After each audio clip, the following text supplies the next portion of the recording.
Okay. Joe, Oregon and Washington, the teams that faced each other twice last year, and the last defending Pac-12 champion, that as we knew it, the Washington Huskies take on the Oregon Ducks this year. Your thoughts on the game?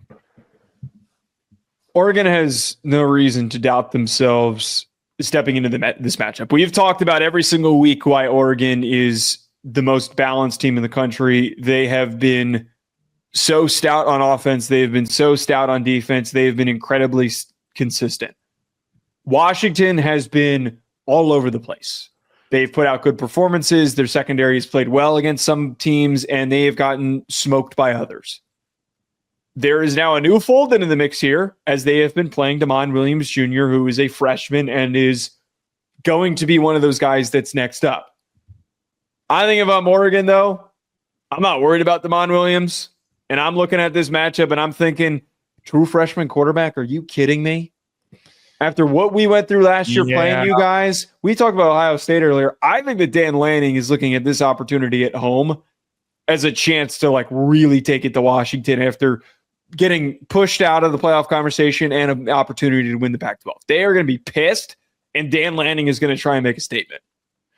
Well, look, and here's the question that I have in this game. What do they look like after they kind of been beat up a little bit out of a bye? Right? That's the ultimate question that I have. Yeah. Okay? Because I know that you've been beat up. I know you went through, what was it, 8-9 game stretch that you had, 8-game stretch, I think that you had. And look, you got beat up a little bit. I think that they do respond because of a senior-led quarterback, and Dylan Gabriel will get them in that position. What I worry about in this game is that, Joe, in every conference, it feels like this is not an Oregon thing at all. I've seen teams around the country come out flat after a bye week. Everywhere. Now, I'm not saying that Oregon can do that or is going to do that. However, I've literally seen 5 top teams come out of a bye and look sluggish the week that they're coming out of a bye. Every one of them.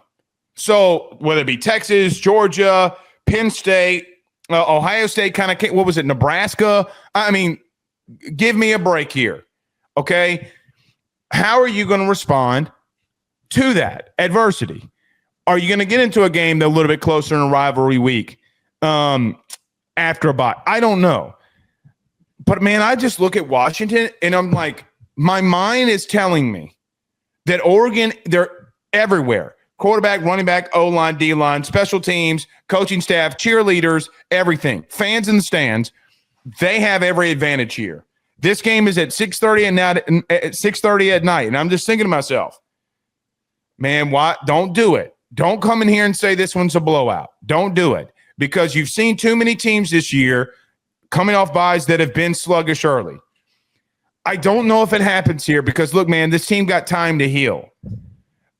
But there's just something in me too, Joe, that's like the revenge factor against Washington. Man, I think Dan Lanning wants one. I think he wants. That's my whole point. Get his lick back here. In this game too, man, look, talking about Mr. Consistency, that is Dylan Gabriel. Kind of had some issues against Wisconsin. I don't think it was all him. Wisconsin actually, Joe, still remains top 5 in passing yards allowed. Again, man, I don't know if there's an area that Washington can win. I really don't. I'm trying to find a path in my mind. They just don't do anything well. And I know that Oregon does everything very well. I think the biggest part for me, also to repeat, Dan Lanning's incredibly vindictive. I know damn well that he's coming in this to try and make a point. I'm going to keep saying that this whole week. But also, Washington's run defense has been horrid. 94th in defensive EPA per rush allowed. They're getting run all over. Oregon's rushing attack, Jordan James, they are going to have an easy time running the football in this game. I think that's as simply as it needs to be depicted. When there's that much of a separation gap between two teams and one program that's running the ball really well and really consistently with their lead back, Jordan James, it doesn't get talked about enough as one of the best running backs in the country for what he's done this season with the 11 touchdowns that he has, the 1,000 yards on the year. I don't see a path for Washington to slow that down. And if you get after the run game early and you see that on film and you take advantage of it, Oregon has no reason to doubt this matchup. I don't like, this is one of those games where you're right.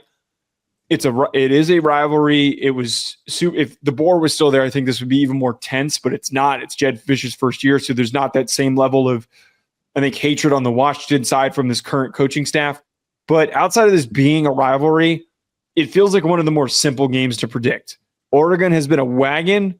Washington has been middling this year, and next year is going to be their big year, their bounce back to getting back to prominence. There is no reason, if you are an Oregon fan, to doubt them getting this win and winning handedly. I agree with you. I fully agree. Why? Let me ask you this. Why do I feel as if I should be cautious? Because it's rivalry weekend and anything crazy happens. If there's an upset, I don't think it's going to be this one. I don't think it's going to Hold on. I'm not remotely close to being there. Don't put words in my mouth. I'm not even remotely close to All right, sorry. The spread on BetOnline is 19.5. If theoretically Washington were to cover that spread, or not theoretically, I don't think that they're going to cover that spread. And I think if you're worried about that happening, it's because it's rivalry week. This is a rivalry game, and anything can happen this week. There's going to be a nut-ass score that nobody is expecting. And I just don't think this is going to be one of them. Well, they've blown out teams at home too, right? Like Maryland 39-18. Yeah. Illinois 38-9. Ohio State, I said, well, they didn't blow them out. There was 32-33. We all know how that one went. Michigan State 31-10. Boise was a 3-point, but in conference, man, they've been good. This game being in Alton at night, 6:30 p.m. Thanksgiving week, everybody's been off. You kind of got revamped. You're starting to go. You were hungover from eating so much turkey and gravy and dressing and boudin. That's a Louisiana thing, but you're getting back. You're full. You're carb loaded. You have 82 of your Memos rolls, okay, with butter on them. God, man, Joe, Thanksgiving's this week, dog. Sounds like someone's hungry. I know. I'm just saying. I've been on the carnivore for a while now, and all I'm saying is, okay, I want to have turkey, gravy, and a roll. I need some bread back in my life. Well, here's one more food analogy before we get to this next game. The Ducks are going to eat. They're going to eat this week, plain and simple. BetOnline remains your top spot for all of your live betting action and contests. NFL, college football, UFC, NHL are all in full swing. BetOnline is your number one source for wagering news, odds, trends, and predictions with both desktop and mobile access at any time. Head to BetOnline today and use promo code BELIEVE, that's BLEAV, for 50% off your first deposit. That is a 50% welcome bonus. BetOnline, where the game starts.